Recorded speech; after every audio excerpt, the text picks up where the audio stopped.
Hi guys, Roadrunner here again with another video. Right, I had an absolute nightmare yesterday evening, and I thought I'd come on here and share it with you, just to vent more than anything else, and maybe it's give you an idea of what can happen, and people can maybe learn from it and understand that these are the sort of things that can happen.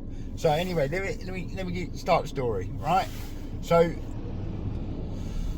yesterday afternoon, I was looking for a job to take me home. Got a nice one. It was taking me about 20 minutes away from my house. It was going to be a nice 2.5 hour drive ish. Yeah, so got the job. Went round to the collection point. Got there, no problem.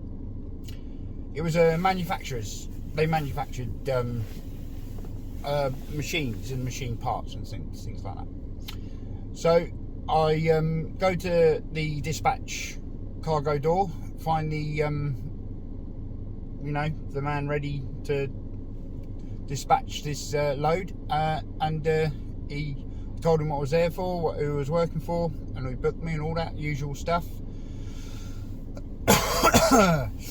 And he checked his computer, checked the load, found this pallet and the paperwork and all this, and everything's going as normal at this point. Everything's going fine. He finds a pallet, loads the pallet. It's a machine part, right? Big thing, right?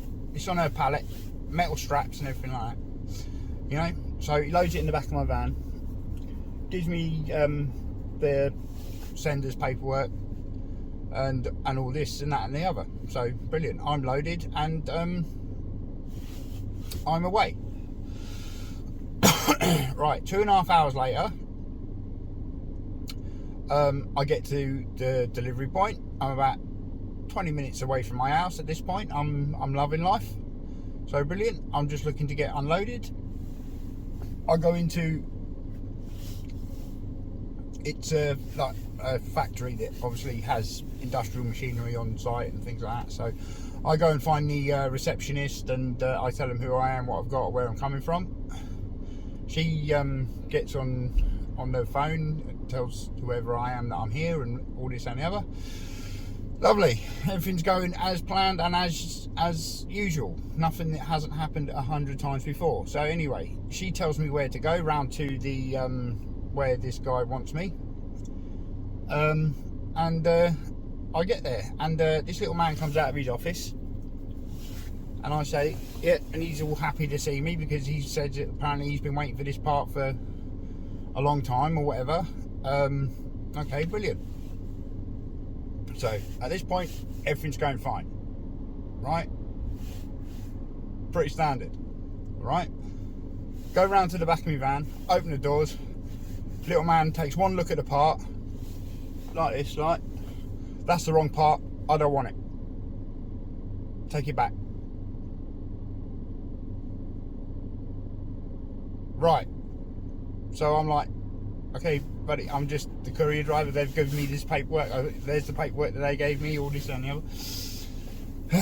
And he's like, well, it's the wrong part. He's not happy, obviously. He's very upset, very frustrated, and that this part has been sent and it's the wrong part. And he turns his ass to me and walks away. Foxtrot Oscar, he's gone. Right. He won't even unload me.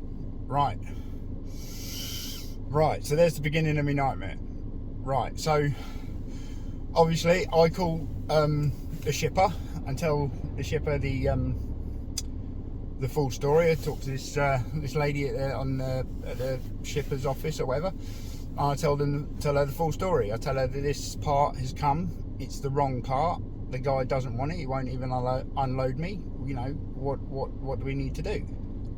We need to find a way forward.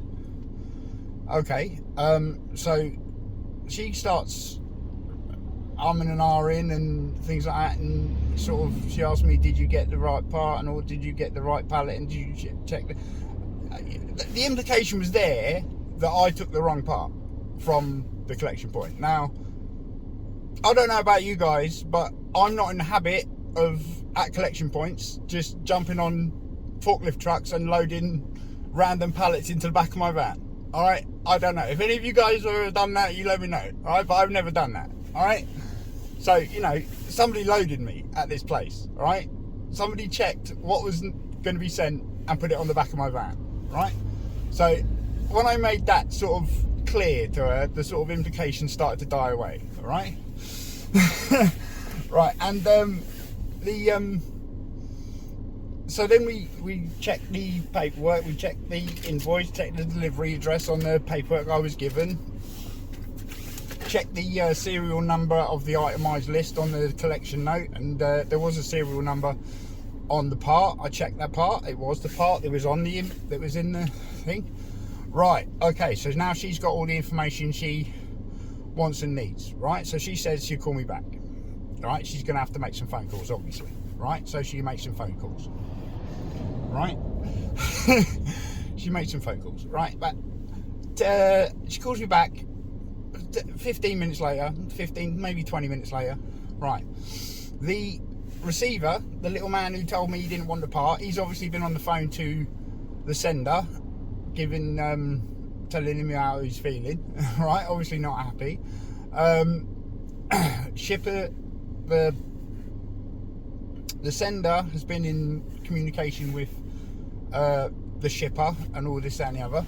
Right, so what's the way forward? Right, she says to me, can you, the sender has checked their paperwork and there has been a clerical error. Alright, somebody has either ordered the wrong way, even a little man in there who didn't like the part, either he or one of his minions ordered the wrong part, or there was a clerical error at the sender's end and somebody clicked the wrong button or whatever, but you know, it was a clerical error. Right, so they've decided, so I'm out of the frame, so I'm happy. You know, it wasn't my fault anyway. Like I say, I don't load random pallets into the back of my van. Right, so hi guys, I just realised that I left a vital piece of information out of the original recording, so I'm going to slip this in as a little edit.